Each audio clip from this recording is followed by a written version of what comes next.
Bio सेवार्ट का नियम हम लोग को पढ़ना है, बहुत इम्पोर्टेंट टॉपिक है। क्वेश्चन इस पे जान लें कि बायो सेवार्ट नियम क्या है, कैसे पूछता है इस पे क्वेश्चन। बायो सेवार्ट का नियम क्या है, बायो सेवार्ट का नियम किसे कहते हैं, बायो सेवार्ट का नियम लिखिए, बायो सेवार्ट का नियम लिखिए और इस पे जो भी आगे के टॉपिक आते हैं इस पर क्वेश्चन पूछता है और भी जोड़कर। जैसे अनंत लंबाई का कोई चालक तार है तो उसमें मैग्नेटिक फील्ड कितना होगा। उसके बाद कहता है कोई सर्किल है उसमें मैग्नेटिक फील्ड कितना होता है। मतलब तरह तरह के इस पे क्वेश्चन पूछते हैं और ये हाई स्कूल में भी आता है और इंटर में भी आता है। बहुत कंपलसरी टॉपिक है, मोस्टली इम्पोर्टेंट टॉपिक होता है ये, ठीक है। अब रही बात बायो सेवार्ट का नियम कब लागू होता है, क्यों लागू होता है। कोई भी हम जब मैग्नेटिक फील्ड पढ़ा रहे थे तो उसमें बताए थे कि कोई भी धारावाही चालक है उसमें अगर हम धारा प्रवाहित करते हैं तो अपने चारों तरफ इलेक्ट्रिक फील्ड तो उत्पन्न करता है, साथ में इसमें मैग्नेटिक फील्ड उत्पन्न करता है। अपने चारों तरफ क्या उत्पन्न करता है, तो मैग्नेटिक फील्ड। अब ये मैग्नेटिक फील्ड ओरेस्टेड कहते हैं कि कोई भी धारावाही चालक है उसमें धारा का प्रवाह होता है तो अपने चारों तरफ मैग्नेटिक फील्ड क्रिएट करता है। अब रही बात चारों तरफ मैग्नेटिक फील्ड जब क्रिएट करता है तो कितना होता है, इसकी गणना ओरेस्टेड नहीं की है। बायो और सेवार्ट दो साइंटिस्ट थे, इन्होंने मिलकर कितने क्रिएट करता है तो इन्होंने एक फार्मूले की गणना किया और उस पर बताया कि अगर इतनी धारा बह रही है इतनी दूरी पर निकालेंगे तो इतना आएगा, इतनी दूरी पर निकालेंगे इतना, इतना धारा प्रवाहित होगा तो इतना। मतलब कोई भी चालक है तो उस दूरी पर, लंबाई पर और एंगल पर, ये सब पर निर्भर करता है कि कितना जो है धारा प्रवाहित किया गया, कितनी लंबाई है, कितना जो पॉइंट निकालना है उससे दूरी कितनी है, इन सब पर निर्भर करता है। तो कितना करता है, कितना होता है, यही हमें पढ़ना है, ठीक है। मान लीजिए हम कोई एक चालक तार ले रहे हैं, जैसे यहाँ पे हम ले लिए, ये चालक तार की लंबाई हम क्या ले लिए, तो यह लंबाई का अनंत नहीं ले रहे हैं क्योंकि उस पर तो टॉपिक पढ़ना ही है कि बायो सेवार्ट के नियम से अनंत लंबाई का कोई धारावाही चालक है तो उसमें जो है मैग्नेटिक फील्ड कितना होता है वो निकाल लेंगे। या लंबाई का कोई चालक तार है, एक सपोर्ट डेट करिए। अब इसमें क्या करिए, आप धारा प्रवाहित करिए आई, थोड़ी सी लंबाई ले लीजिए, कितना लेना है तो डेल्टा एल। डेल्टा एल इसलिए ले रहे हैं क्योंकि हाई स्कूल इंटर दोनों स्टैंडर्ड हो जाता है। अगर वही डीएल हम लेते हैं तो हमारा खाली इंटरमीडिएट बेस हो जाता है। दोनों सिलेबस के लिए सेम टॉपिक हम ले लें। कितना लिए हम लंबाई, डीएल। हमने क्या किया, एक एल लंबाई का चालक तार लिया, ठीक है। इसमें धारा कितना प्रवाहित किया तो आई। हमने कितना इस टोटल लंबाई में से लिया था, थोड़ी सी लंबाई डेल्टा एल। अब इस डेल्टा एल थोड़ी सी लंबाई में कितना मैग्नेटिक फील्ड उत्पन्न होता है यही निकालना है। और देखिए थोड़ा सा और इसमें करेक्शन करना है। अब इस डेल्टा एल लंबाई ले लिए हैं तो इससे कितनी दूरी पर, तो आर दूरी पर एक पी पॉइंट बना ले रहे हैं।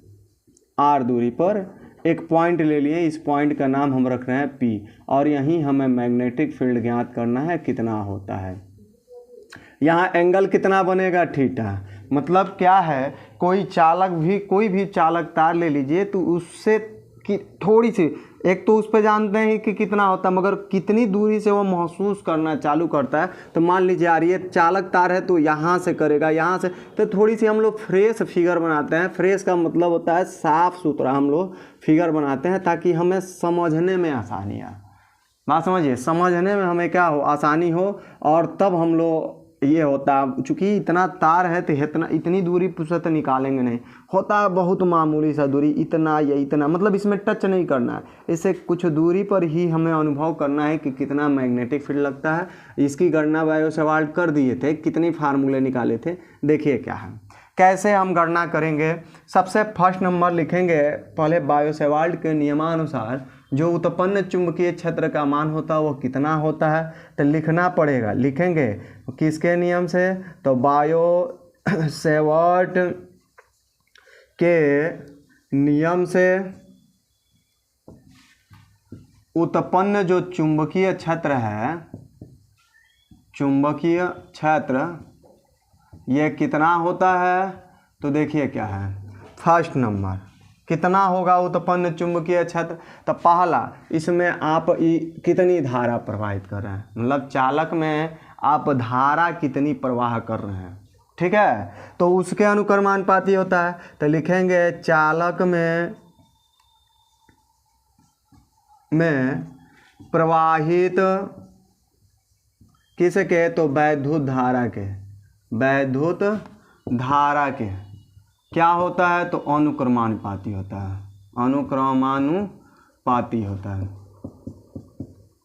ठीक है, पहला टर्न ये आप लिखे हैं कि कोई भी चालक है जिसमें आप धारा प्रवाहित कर रहे हैं तो वह धारा के क्या होगा, अनुक्रमानुपाती होता है। डेट इज हम लिखेंगे आई ई बोले तो डेट इज जो उत्पन्न चुंबकीय क्षेत्र बी है ये प्रोपोर्शनल किसके होगा, आई के। इक्वेशन नंबर हमारा क्या हो गया, फर्स्ट। ये समीकरण हमारे 1 हुआ। सेकेंड नंबर देखिए, सेकेंड नंबर क्या होता है, तो जो चालक की जो लंबाई लिए हो टोटल यल उसमें से जो थोड़ी सी लंबाई काटे हो उसके अनुक्रमानुपाती होता है। कौन, तो उत्पन्न जो चुंबकीय क्षेत्र है ये। तो लिखेंगे चालक के अल्पखंड, अल्प मतलब थोड़ा सा, खंड मतलब भाग, अल्पखंड अवयव के लंबाई के क्या होता है, तो अनुक्रमानुपाती होता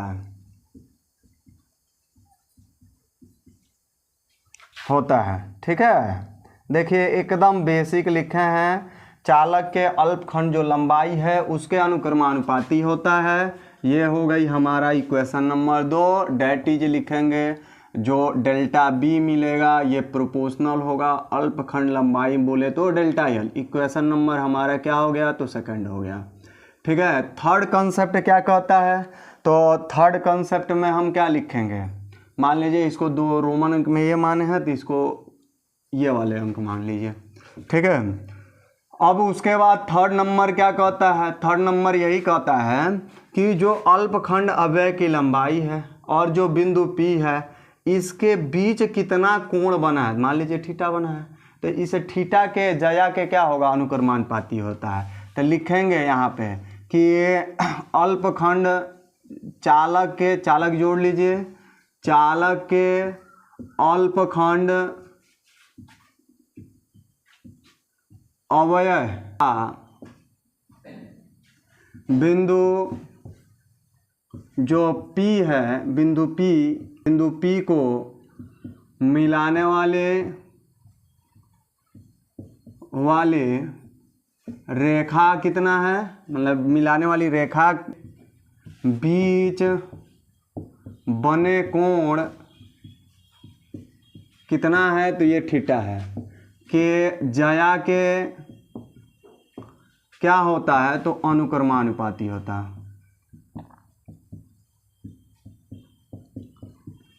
है। ठीक है, मतलब अब क्या लिखेंगे, तो डेट इज लिखेंगे जो डेल्टा बी है ये प्रोपोर्शनल होगा किसके, तो साइन थीटा का। इक्वेशन नंबर हमारा 3 हुआ। एक और समीकरण बनाना है, हमारा कंप्लीट हो जाएगा। तो लिखेंगे चौथा नंबर क्या है, तो अल्पखंड अवयव की लंबाई और बिंदु P के बीच कितनी दूरी है, तो मान लीजिए R है, इसका वर्ग का व्युत्क्रमानुपाती होता है। मतलब दूरी बढ़ाते हैं तो चुंबकीय क्षेत्र का मान क्या हो जाता है, घट जाता है। तो लिखना पड़ेगा, लिखेंगे कि चालक के अल्पखंड अवयव तथा जो बिंदु P है अवयव तथा बिंदु P के जो बीच की दूरी है, बीच की दूरी इसके वर्ग के क्या होता है, तो वर्ग के व्युत्क्रमानुपाती होता है, व्युत्क्रमानुपाती होता है। ठीक है, यहाँ हम एडजस्ट कर दे रहे हैं इसको। ठीक है, डेट इज हम लिखेंगे कितना, तो हमारा डेल्टा बी जो होगा ये प्रोपोर्शनल होगा 1/r² के। इक्वेशन नंबर हमारा क्या हो गया, 4। ठीक है, अभी इसको और अच्छे से समझाते हैं कैसे ये क्या क्या हो रहा है। ठीक है, एकदम बेसिक चीज़ें समझना है। लिखेंगे समीकरण किससे किससे, तो 1 2 3 व 4, चारों को आपको मिलाना है। तो जैसे मिलाएंगे आपका कितना हो जाएगा, तो आपका होगा B प्रोपोर्शनल क्या है, पहला समीकरण I, उसके बाद क्या आता है, तो डेल्टा यल, फिर क्या आता है, तो साइन थीटा। ठीक है, इसके बट्टे, क्योंकि 1/r² है तो बट्टे हो जाएगा r²। ठीक है, अब देखिए क्या है, उत्पन्न चुंबकीय क्षेत्र का मान निकाल लिया है। अभी इस प्रोपोर्शनल का चिन्ह हटाते हैं, तो जब हटाएंगे तो यहाँ इक्वल टू लगेगा। और कब ये बराबर होगा, जब तक कि आप यहाँ कोई कांस्टेंट नहीं रखते हैं, मतलब कोई नियतांक नहीं रखते हैं, ठीक है। और आई आपका डेल्टा यल और साइन थीटा हो गया, नीचे आपका आर स्क्वायर हो गया। इसे पूरे कांस्टेंट, मतलब कांस्टेंट रखना है। ये प्रोपोर्शनल का चिन्ह हटाते हैं तो इक्वल टू लिखते हैं, तो हर समीकरण में कांस्टेंट लिखते हैं और हर समीकरण में कांस्टेंट का मान फिक्स होता है। वह जब तक वैल्यू नहीं रखेंगे तब तक संतुलन नहीं होगा। तो इस पूरे का वैल्यू होता है म्यू 0/4 पाई आई डेल्टा यल और साइन थीटा बट्टे आपका क्या हो जाएगा, तो आर स्क्वायर होता है। जहाँ आपका म्यू 0/4 पाई इस पूरे का वैल्यू होता है 1 × 10⁻7 न्यूटन प्रति एम्पियर स्क्वायर होता है, ठीक है। जहाँ म्यू 0 क्या है, तो यह होता है निर्वात में चुंबकशीलता होता है, चुंबकशीलता, ठीक है। अब इसका भी मात्रक न्यूटन पर एम्पियर स्क्वायर होता है और इसका वैल्यू जो होता है वह 4 पाई × 10⁻7 न्यूटन प्रति एम्पियर स्क्वायर होता है, ठीक है। इसका बीमा नेक्स्ट टर्न पढ़ाते हैं, मगर सबसे पहले इसको समझना हमें क्या क्या कह रहा है, ठीक है। एक बार समझिए, पहले इसको समझिए, फिर इसका मेथड फिर एक बार और समझाते हैं अलग तरीके से। बायो-सैवार्ट क्या किए हैं, ओरेस्टेड कहे कि कोई भी चालक तार है, जब उसमें आप धारा प्रवाहित करते हो तो वह अपने चारों तरफ इलेक्ट्रिक फील्ड उत्पन्न करता है, ठीक है। कूलॉम्स लॉ भी बोलता है, गाथ लॉ भी बोलता है, ओम्स लॉ भी बोलता है, यही चीज़ है। मगर ओरेस्टेड कहें कि नहीं, आपका इलेक्ट्रिक फील्ड के साथ इसमें मैग्नेटिक फील्ड भी उत्पन्न होता है, और वह कितना होता तो वह ओरेस्टेड नहीं बताएं। बायो और सैवार्ट दो साइंटिस्ट हैं, इन्होंने बताया कितना होता है, तो वही फार्मूला गणना किए। अब वो फार्मूला से ये नहीं है कि हम जो है एक बार फिक्स कर दिए, वह एक मेथड है फार्मूला, उससे आप ये कर सकते हैं कि अलग अलग जो है लंबाई, अलग अलग कितनी धारा प्रवाहित हो रही है, इन सब पर आप गणना कर सकते हैं कि कितनी मैग्नेटिक फील्ड उत्पन्न कर रहा है, कितनी क्रिएट हो रहा है, ठीक है। तो पहला बायो-सैवार्ट क्या बताएं, पहला यही बताएं कि जो हम चालक तार था, इसमें जब धारा प्रवाहित करते हैं तो जब मैग्नेटिक फील्ड जो उत्पन्न होता है तो आप कितना धारा प्रवाहित किए उसके अनुक्रमानुपाती होता है या समानुपाती होता है। इसका मतलब क्या होता है, मतलब यही होता है कि जितना ही धारा आप बढ़ाएंगे, मतलब जितना ही अधिक वैद्युत धारा प्रवाहित करेंगे, उतना ही अधिक मैग्नेटिक फील्ड क्रिएट होता है। मतलब मैग्नेटिक फील्ड बोले तो चुंबकीय क्षेत्र उतना ही अधिक उत्पन्न होगा। मतलब एक सिंपल से बता रहे हैं, एक सेल ले लीजिए छोटा सा, वो बहुत मामूली सा मैग्नेटिक फील्ड उत्पन्न करेगा। थोड़ा सा बड़ा ले लीजिए और ज़्यादा है, उससे बड़ा ले लीजिए और ज़्यादा है। एक विद्युत तार ले लीजिए जिसमें 1100 वोल्ट आता है, उससे ज़्यादा है, उससे ज़्यादा 11,000 हो गया, फिर 22,000 हो गया, फिर 33,000 होगा, फिर केवीए वाला जो आता है उसमें तो और ज़्यादा होता है। ये तार है और यहाँ से रहेंगे, यहीं से आपको खींच लेगा, मतलब आपको मैग्नेटिक फील्ड का अनुभव होने लगेगा, ठीक है। बहुत अधिक होता है उसमें, ठीक है। तो पहला टर्न यही हुआ कि जितना ही अधिक धारा प्रवाहित करेंगे चुंबकीय क्षेत्र उतना ही ज़्यादा होगा। डेल्टा बी प्रोपोर्शनल आई का मतलब होता है, ये नियम कहता है कि चालक में कितना आप धारा प्रवाहित करते हैं इसके अनुक्रमानुपाती होता है। इसका मतलब होता है कि धारा का मान बढ़ाते हैं तो चुंबकीय क्षेत्र का मान भी क्या होता है, बढ़ता जाता है। पहला रूल ये कहता है। दूसरा कहता है चालक के अल्पखंड अव्यय की लंबाई के अनुक्रमानुपाती होता है, मतलब थोड़ी सी लंबाई जो है इसके अनुक्रमानुपाती होता है। मतलब यहाँ से होता है कि जितना ही अव्यय की लंबाई बढ़ाते जाएंगे उतना ही ज़्यादा मैग्नेटिक फील्ड भी बढ़ता जाता है। एंगल बढ़ाएंगे तो भी बढ़ेगा। तो थर्ड ये कहता है कि चालक के अल्पखंड अव्यय तथा बिंदु P को मिलाने वाली रेखा के बीच बने कोण के जया के अनुसार, जया बोले तो साइन को कहते हैं, तो कितना एंगल बना, ये बिंदु P है और डेल्टा यल है, इसके बीच कितना एंगल बना थीटा, मान लो 45, 60, 30, 75, 85, 90, यही सब बनता है एंगल। तो जितना एंगल बनेगा उसके अनुक्रमानुपाती होगा। 4 नंबर ये कह रहा है कि चालक के अल्पखंड अव्यय और बिंदु P के बीच कितनी दूरी है, इसके वर्ग के व्युत्क्रमानुपाती होता है आपका डेल्टा बी प्रोपोर्शनल 1/r² होता है। इससे साफ जाहिर होता है कि आप जितना ही अधिक दूरी बढ़ाओगे, मतलब यहाँ से ज्यों-ज्यों आप दूर जाओगे मैग्नेटिक फील्ड उतना ही कम होता जाएगा। कितना होगा, तो आपका delta B proportional R square होगा, मतलब आर का मान रखोगे तो ये वैल्यू कम हो जाएगी क्योंकि ये 1 में डिवाइड हो रहा है।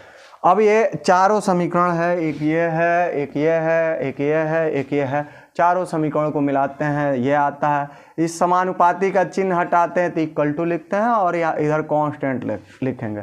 अब देखिए इस नियतांक, कांस्टेंट बोले तो नियतांक, हर एक समीकरण के लिए नियतांक फिक्स होता है, इस वैल्यू को आपको याद रखना पड़ता है। इस समीकरण के लिए बायो सेवार्ड ने क्या पुट किया, तो μ0/4 पाई पुट किया, बाकी ये सिलेबस है ये है।